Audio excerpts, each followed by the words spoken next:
ボンジュール。金曜の司会はナンポル陶器、司会の須田51です。さて、今日のラインナップはですね、ゲームレビュー、そしてコンパイラー、アニメ漫画リリース、この3つですね。まず最初はですね、皆さん、ノーライフニュースからご覧ください。さて、どんなニュースがあるでしょうか。どうぞ。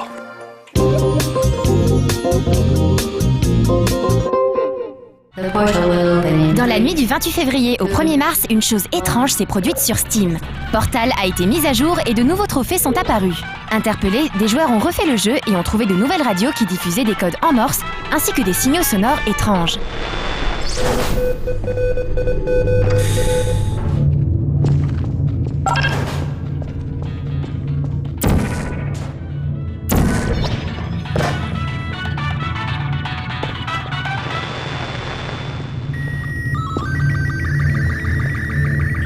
Ces derniers se sont révélés être des images SSTV, un protocole radio amateur de transmission d'images.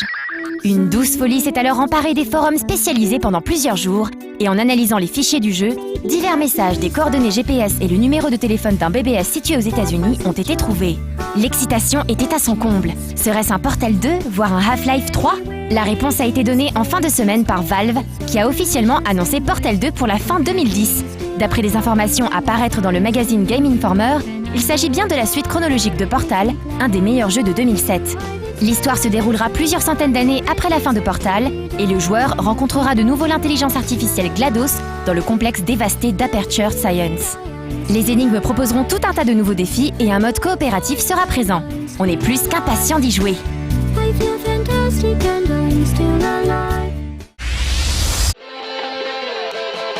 Après des mois de tergiversations et de rumeurs en tout genre, Sony s'est enfin décidé à livrer les derniers détails concernant sa Wiimote maison. Et ce, dans le cadre de la Game Developers Conference 2010 qui se tient en ce moment à San Francisco. Premier élément, l'objet se nomme officiellement PlayStation Move et coûtera environ $100 lors de sa sortie fin 2010. Pour faire simple, l'engin possède, si ce n'est le même design, les mêmes propriétés que la Wiimote de Nintendo. Enfin, à peu de choses près. La principale différence réside dans le fait que le PlayStation Move semble capable de capter les mouvements des mains, mais également dans une moindre mesure du corps du joueur. L'autre atout mis en avant par Sony, c'est la gestion de la profondeur qui est annoncée comme très poussée. Des différences qui n'enlèvent rien au fait que le PlayStation Move singe clairement la concurrence pour attirer son public. Pour preuve, l'objet sera accompagné de son subcontrôleur, comprenez un Nunchuk Beast, qui permettra aux joueurs d'utiliser un stick et des boutons pour un contrôle plus précis de ce qui se passe à l'écran. Notez enfin que ces deux manettes fonctionnent grâce au PlayStation Eye et que celui-ci doit être impérativement fixé sur votre télé pour que le système marche. Selon Sony, 36 sociétés œuvrant dans l'univers du jeu vidéo ont déjà annoncé leur soutien officiel et commencent à concevoir des titres spécifiquement pour le motion controller de la PS3. Socom 4, signé Zipper Interactive, devrait par exemple exploiter le PlayStation Move à sa sortie. Il faudra maintenant attendre l'eCube pour la suite des annonces. D'ici là, Microsoft aura probablement répliqué avec son projet natal, qui apparaît pour le moment comme beaucoup plus original, et donc plus intéressant. Gold team, hold position.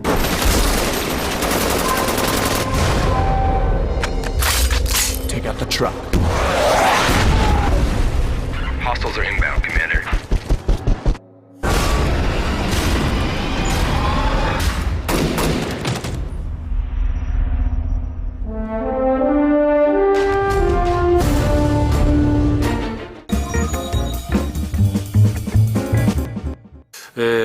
ビデオゲームといえばですね、僕の大好きなゲームいろいろあるんですけども、当然今皆さん、もうじき4月の30日、のノーマヒーローズ2が、発売されます。フランスの皆さん買ってくれると思うんですけれども、このゲームもすごいんですが、僕が、昔影響を受けたゲームはですね、フランスの有名なゲームデザイナーのエリック・チャイさんが、作ったアナザーワールドかな、フランスネームは。アナザーワールドが大ファンです。もちろん続編のフラッシュバックも大ファンで、彼のゲームを遊んでですね、僕はゲームで表現をしていいということと、ゲームの世界っていうものは、とにかく奥行きがあって、そして非常に体験的であって、僕はゲームの世界にいるんではなくて、何か、彼の世界、アナザーワールドの世界、エリック・チャイの世界の中に何かこう飲み込まれてですね、でその世界からあまり抜けたくない、ずっとその世界に滞在したいというような感情が芽生えた作品なんですね。なので彼の作品を僕は遊んでから、ビデオゲームで表現をするということをですね、僕自身も学んで、そしてこれからもやっていこうというふうに思いました。はい。さて、今日のゲームレビューなんですけれども、バトルフィールドバッドカンパニー2、いよいよ出ますね、バッドカンパニー2です。これは EA じゃない、EA の作品ですね。EA といえば、僕も EA で作ってるんですけれども、皆さんもうちょっと待っててください。どうぞ。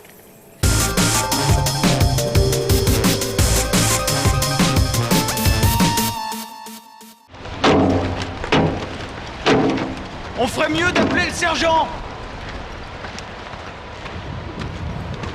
Je reviens tout de suite.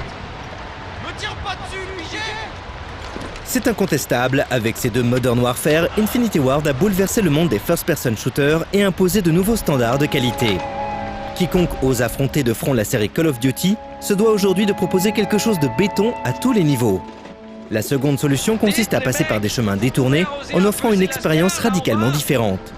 C'est pour cette dernière raison que l'on attendait tout particulièrement Battlefield Bad Company 2. Le premier épisode, sorti il y a 1 an et demi, avait en effet réussi à trouver son public grâce à des atouts que ne possédait pas la concurrence. À commencer par un moteur de jeu permettant une destruction partielle des environnements. Le ton léger et décalé de la campagne solo, que l'on peut opposer au sérieux des Call of Duty, conférait également une certaine authenticité au titre édité par Electronic Arts. Reste zen, mec. Connard pacifiste, espèce de chouineuse de gauchiste. Logiquement, Bad Company 2 débarquant quelques mois après Modern Warfare 2, on espérait que l'originalité soit de nouveau de mise pour que le jeu ait une chance d'accrocher les joueurs. De manière assez étonnante, ce n'est pas vraiment la voie pour laquelle DICE a opté. Se sentant pousser des ailes, la société suédoise a décidé de marcher directement sur les plates-bandes de Modern Warfare. Risqué, mais on était du coup très curieux de voir le résultat. C'était magique, sergent. Vous m'avez sauvé la peau. Personne crève sous mes ordres. Marlowe, passe devant. Notre contact va pas nous attendre toute la journée. On se bouge.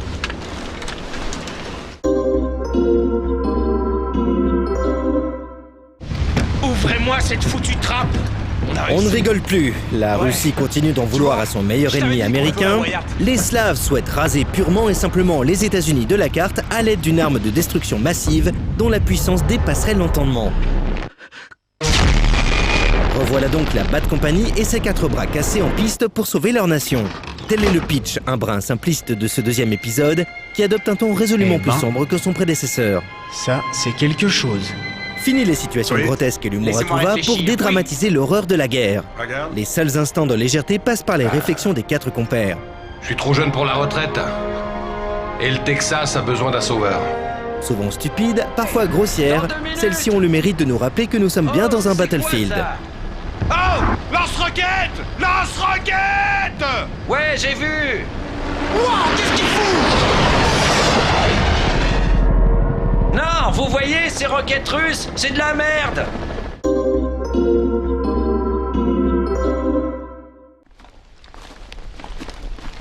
Commandant Aguirre. Attention. Voilà, on est quitte. Sortie de ces respirations épisodiques, l'aventure s'avère en effet beaucoup plus proche de celle d'un Modern Warfare que d'un Bad Company 1. Les environnements ouverts ont disparu pour laisser place à des niveaux plus limités en termes d'espace. Un compteur se déclenche d'ailleurs à chaque fois que vous faites un pas de trop vers l'inconnu, histoire de vous ramener à la raison. L'action quant à elle bénéficie d'une mise en scène beaucoup plus élaborée que dans le premier épisode. On trouve plus de cinématiques, agrémentées de longs dialogues, censés renforcer vos liens avec les personnages. Alors, calme-toi un peu, il perd rien pour attendre. L'usage de script s'est également généralisé dans Bad Company 2, laissant moins de liberté aux joueurs quant à la manière dont il peut gérer chaque séquence. Bref, pour ce qui est du déroulement de sa campagne solo, DICE a fait du Infinity Ward. Le résultat, bien que parfaitement maîtrisé, reste toutefois moins intense, moins frénétique que chez la concurrence. On se sent nettement moins impliqué que dans un Modern Warfare. Ce que l'on regrette d'ailleurs, c'est que DICE n'ait pas plus joué avec ce qui fait la force de sa série, son moteur Frostbite. Créé par les soins de la société suédoise, celui-ci est tout bonnement impressionnant. Amélioré depuis sa première mouture, il permet dorénavant une destruction quasi totale de l'ensemble des décors. Un atout clairement sous-utilisé au cours de la campagne.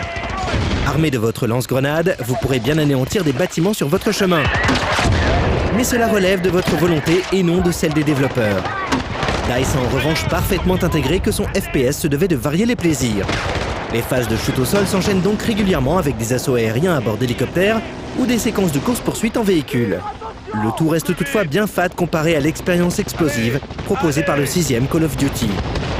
En tout cas pour la partie solo uniquement, car le multi demeure une vraie alternative à celui du titre d'Activision. Allez, osons même le dire, il est même meilleur à certains égards.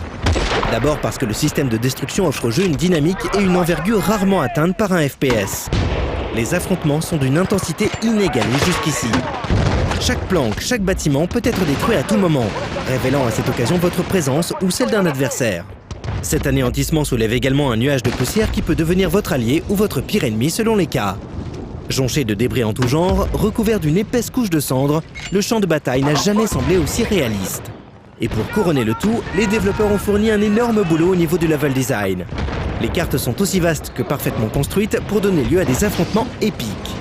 Comme d'habitude avec les derniers FPS, un système de progression à base de médailles et de récompenses en armement a été mis en place.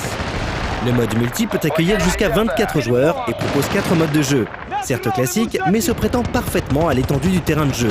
Capture the flag, team deathmatch ou encore attaque-défense, chaque joueur y trouvera son compte.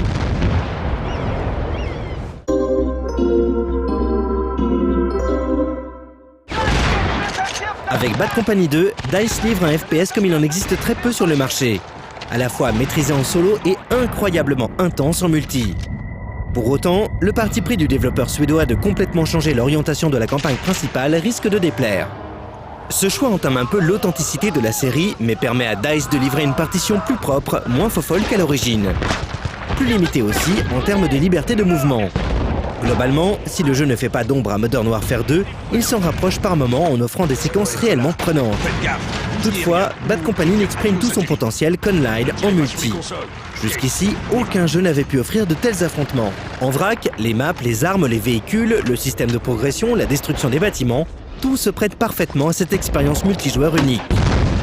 De plus, Bad Company 2 affiche des graphismes tout à fait dignes des standards actuels, et ce malgré un aliasing et un clipping un peu trop présents. Pour conclure, il ne faut pas oublier d'aborder le point sur lequel DICE impressionne le plus, le travail sonore. On ne parle pas ici des musiques, fort sympathiques au demeurant, mais tout le travail de sound design. Le son produit par le fracas des balles contre le sol, par un tir qui passe trop près de vos tympans, par un élément du décor qui s'effondre, tout est très impressionnant. Et c'est là que le jeu fait la différence. C'est bien simple, le réalisme des affrontements doit autant à l'expérience sonore que visuelle. Bad Company 2 se pose donc comme un excellent titre. S'il n'a peut-être pas la même aura que son concurrent direct édité par Activision, il a en tout cas le potentiel pour sérieusement le chahuter sur le terrain du multi. Et ça veut tout dire. Content de te revoir, mon petit gars. Accroche-toi.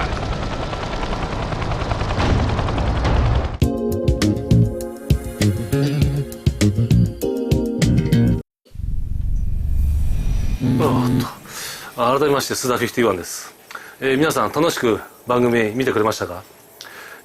さて次のコーナーはですねコンパイラーのコーナーなんですけれども、僕も、ビデオゲームの世界に入ってもうかれこれ18年ぐらいになるんですけれども、僕はもともと企画で、この業界に入ってそして企画の勉強をしてたんですがたまたまですね、僕が入ったゲーム業界に入った時の、上司の課長がですねもともとプログラマー上がりの課長で、彼が、会社が6時が定時なんですけども6時が終わった後、2時間ですね、だいたい企画のスタッフたちに、プログラムの勉強を教えてくれるんですね。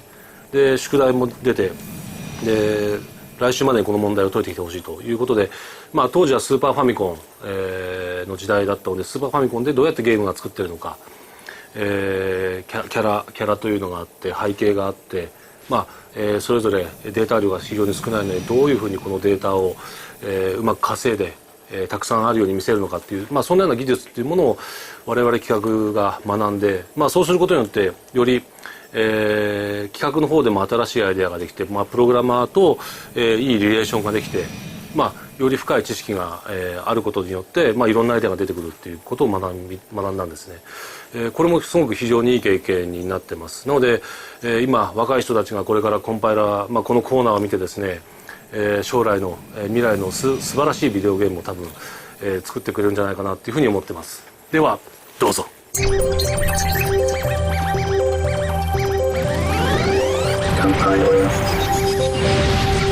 L'architecture d'un ordinateur. Bonjour à tous, Bonjour, Compile. Bonjour Cyril, dis, tu peux m'aider? J'ai un problème au niveau du bus PCI. Ah bon, t'es sûr? C'est un bus et pas une voiture? Très drôle. Non mais sérieux, tu veux pas regarder? Si, je veux bien. Et on va en profiter pour expliquer un peu aux gens comment tu es fait. Oui, ce ne serait pas du luxe. D'après toi, Compile, que faut-il au minimum pour construire un ordinateur? Un clavier, un écran et une boîte avec tout le reste. Ah, Bubu, tu as tout faux. Mais pourtant, Pour faire un ordinateur, la première chose qu'il faut, c'est le circuit qui traite les instructions. Dans les ordinateurs modernes, ce rôle est assuré par le microprocesseur, en anglais CPU. Central Processing Unit. En effet, comme son nom l'indique, cette unité exécute les instructions et traite les données en mémoire. Tu viens de citer le second élément indispensable, la mémoire. Il en existe plusieurs sortes. La plus importante, c'est ce qu'on appelle la mémoire vive, en anglais RAM. RAM, Retro and Magic. Ça veut dire Random Access Memory. C'est un nom bizarre quand même, parce que je peux te dire que j'y accède pas du tout au hasard, tout est précisément contrôlé. En fait, c'est un terme un peu obsolète qui signifie qu'on accède à n'importe quel octet de cette mémoire instantanément et sans distinction. Donc la RAM, c'est juste une grosse collection d'octets. Par contre, fais attention Cyril, j'ai remarqué qu'elle s'efface dès que tu m'éteins. Oui, car la RAM, c'est quoi? C'est un composant électronique qui doit être alimenté électriquement. S'il n'y a plus d'électricité, les données sont toutes perdues. Mais en contrepartie, le CPU a accès aux données de façon extrêmement rapide, voire instantanée. C'est bien pour ça que je dois charger les programmes et toutes les données dans ma RAM avant de pouvoir les exécuter. C'est très important ce que tu viens de dire. En effet, le CPU n'a accès qu'à la RAM et à un autre type de mémoire qu'on appelle la ROM ou mémoire morte. Ah oui, read-only memory. Alors ça par contre, ça ne s'efface jamais. Chaque fois que tu me rallumes, je vais voir dedans direct. C'est là qu'il y a mon programme de démarrage. Par contre, j'ai bien remarqué qu'on ne peut pas écrire dedans. En gros, la ROM, c'est un peu comme la RAM, sauf que les données sont gravées dans la puce. Pour toujours. On ne peut pas les modifier. Et même quand on coupe le courant, ça ne bouge pas. Ça sert principalement à une chose. On y met le programme de démarrage de la machine. Sur les ordinateurs actuels, ce programme s'appelle le BIOS. Mais on pouvait s'en servir autrement. Par exemple, sur les anciennes consoles. Les jeux étaient vendus sous forme de cartouches qui contenaient les jeux dans une ROM. Oui, la DS fait encore comme ça aujourd'hui. Bon, ok. Et il faut quoi d'autre pour faire un ordinateur? La souris, l'écran, le clavier? Eh non, c'est tout. C'est ce qu'on appelle une architecture de von Neumann. Le CPU, la RAM et la ROM suffisent pour faire un ordinateur, vu que le CPU peut exécuter des programmes de la ROM et de la RAM. Oui, mais ça sert à rien. On peut rien faire avec. On peut même pas créer son propre programme. Et si? Regarde les premiers ordinateurs, l'ENIAC, qui était utilisé par les militaires, et l'Altair 8800, le premier ordinateur personnel. Pour créer des programmes, on avait juste des interrupteurs pour rentrer des 0 et des 1 en mémoire. Il fallait pas se tromper. Ensuite, tu appuyais sur un bouton et le CPU exécutait le programme. Et tu voyais le résultat sur des petites lampes, qui représentaient aussi des 0 et des 1. Ben dis donc, on est parti de loin. Et ça intéressait d'autres personnes que des geeks barbus? Les geeks barbus, comme tu les appelles, au bout d'un moment, eux aussi, ils en ont eu marre. Donc ils ont rajouté un écran et un clavier. C'est ce qu'on appelle les périphériques. Ah, eh bien j'espère que mon bus, il est pas bloqué sur le périphérique. Ça, c'est bien une blague d'ordinateur parisien. Les données ont été traitées. Sauvegarde en cours.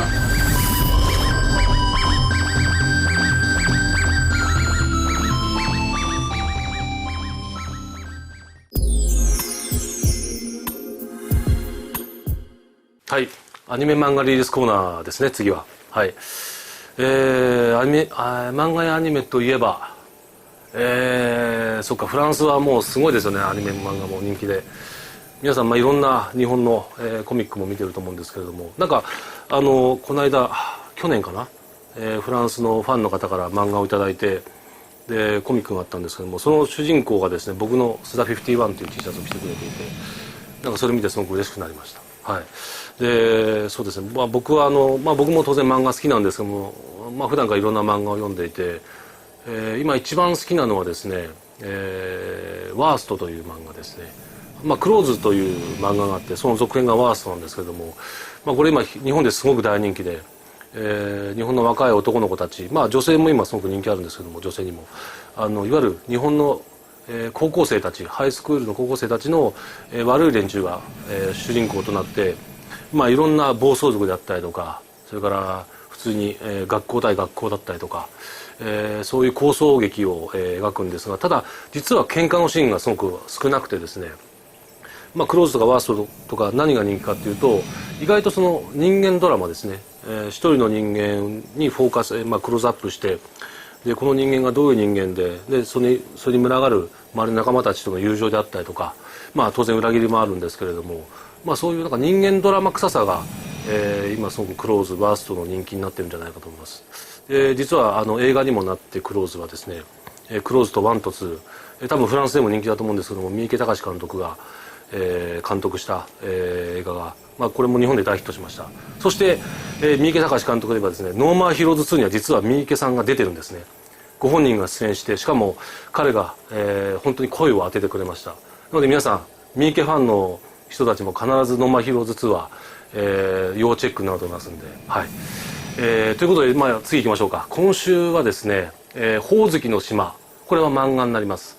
そして東京魔人学園の剣風町等、あ、これ漫画になったんですね。もともとゲームですよね、確か。ああ、これ楽しみですね。はい、ではどうぞ。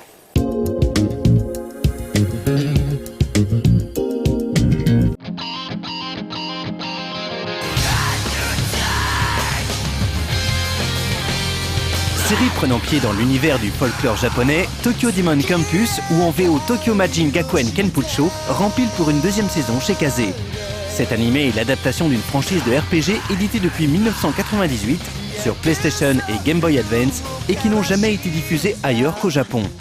Il relate les aventures très mouvementées de 5 lycéens, Hyu, Aoi, Kyoichi, Sakurai et Daigo. Dotés de pouvoirs surnaturels et adeptes de Kyudo, de Catch ou de Bokken, ces jeunes guerriers ont été élus par des instances sacrées pour lutter contre les forces obscures qui menacent la capitale nippone. Après avoir défait le puissant Tendo dans la première saison, notre club des 5 a à peine le temps de reprendre son souffle qu'il se retrouve confronté à une mystérieuse organisation d'assassins. Il s'avéra cependant que cette rencontre épique ne fait qu'annoncer de bien plus gros ennuis à venir. Si la première partie de la série focalisait l'histoire sur la frêle Aoi, ce deuxième et apparemment dernier chapitre de Tokyo Demon Campus est quant à lui consacré à Hyu, le taciturne de la bande. Chara-design classique mais efficace, animation chiadée, scènes de combat souvent vertigineuses, techniquement ces nouveaux épisodes n'ont rien à envier aux précédents. Ils ont été produits par la même équipe du studio Aise Spirits, dont Ishihira Shinji à la réalisation. Le monde des pins est toujours aussi sombre, à la limite parfois du gore. Les musiques très réussies du compositeur Negishi Takayuki participent d'ailleurs beaucoup aux côtés dérangeants de cet univers. Mais c'est au niveau du scénario que le bas blesse. Si on peut reprocher à la plupart des animés télé shonen la lenteur de leur narration, c'est la critique inverse que l'on fera à cette deuxième itération de Tokyo Demon Campus. Les révélations et les coups de théâtre s'enchaînent si vite qu'on a parfois l'impression que l'histoire nous est racontée en avance rapide. Celle-ci tend d'ailleurs à partir dans tous les sens. Dans cet ensemble chaotique sous amphétamine, on finit par avoir du mal à s'attacher à certains nouveaux personnages ou à s'émouvoir lors des passages dramatiques. Alors que la première partie de la série fut une agréable surprise, Tokyo Demon Campus, saison 2, déçoit donc quelque peu. Certes, c'est avant tout l'action que l'on recherche dans ce genre d'animé, mais on aurait tout de même apprécié que la narration ne serve pas uniquement de prétexte pour enchaîner des joutes toujours plus spectaculaires. これで手の内は見せたけど怖がらせちゃったかな。なんだと。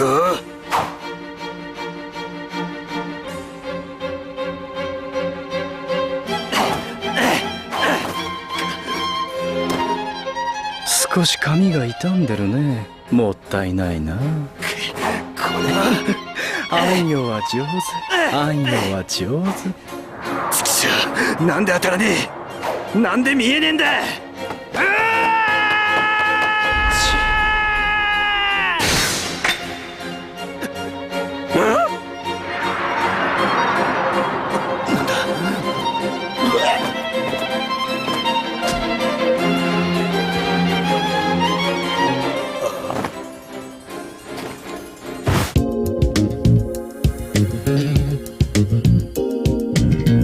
Sur l'île de Hozuki, des enfants abandonnés lâchement par leurs parents sont recueillis par les dirigeants d'un centre de réadaptation. Le jeune Kokoro et sa petite sœur aveugle Yume débarquent dans ce centre et découvrent petit à petit l'étrangeté des lieux. À mesure que les langues se délient, on apprend que cette île regorge de mystères et de pièces secrètes. Les disparitions de pensionnaires sont monnaie courante et certaines rumeurs parlent même du fantôme d'une jeune fille. Kokoro et les autres prisonniers vont alors s'unir afin d'échapper à l'emprise des adultes du centre. Dans la lignée de Daupt, sortie également aux éditions Kiun, l'île de Hozuki propose une narration en huis clos. L'ambiance y est oppressante, glauque à souhait. La trame est habilement mise en place et on découvre en même temps que les personnages le côté macabre de cette île. On comprend également la psychose dont témoignent les enfants. Après avoir été trahis par leurs parents, ils ont de bonnes raisons de ne plus vouloir se fier aux adultes. Le style graphique de Sanbei est très agréable et expressif. Au grand bonheur des amateurs de Hoppai, on notera la récurrence de personnages féminins aux formes généreuses. Les gros plans ne manquent pas, mais sont rarement gratuits. Sanbei n'est pas inconnu en France, puisqu'il a déjà signé Test à l'auto et Kimi Adori, 2 séries courtes. Dans son cursus, on notera qu'il a été l'assistant de Araki Hirohiko, le créateur de JoJo's Bizarre Adventure. Il a également participé à l'artbook Robot, créé par Murata Renji. Dans l'île de Hozuki, il arrive à nous plonger très vite dans cet univers inquiétant, où interrogations et machinations s'entremêlent. Les apparences sont d'ailleurs souvent trompeuses et certaines évidences s'avéreront fausses après coup. Le début de cette série prévue en 4 tomes soulève beaucoup de questions. On attend la suite de ce premier volume intrigant pour pouvoir enfin percer le secret de cette île infernale. Ah, もうこんな時間ですか。いや、残念ですね。お別れの時間になってしまいました。僕は今回ですね、パリにいるのはノーマンヒーローズ2のプロモーションで、来たんですけれども、また今年かもしくは来年、何か新作のプロモーションでぜひまたパリに行きたいと思います。もちろん、僕はパリが大好きなのでプライベートでも、特にクリスマスシーズンのね、シャンゼリゼは最高ですから、またあれを見に行きたいと思います。そしてルーブルも僕はまだ3回しか見てないので、2回と1回全く見れてません。なのでそのためにまたパリに必ず来たいと思います。それではまたお会いしましょう。何でしたっけ、すいません。アビアント。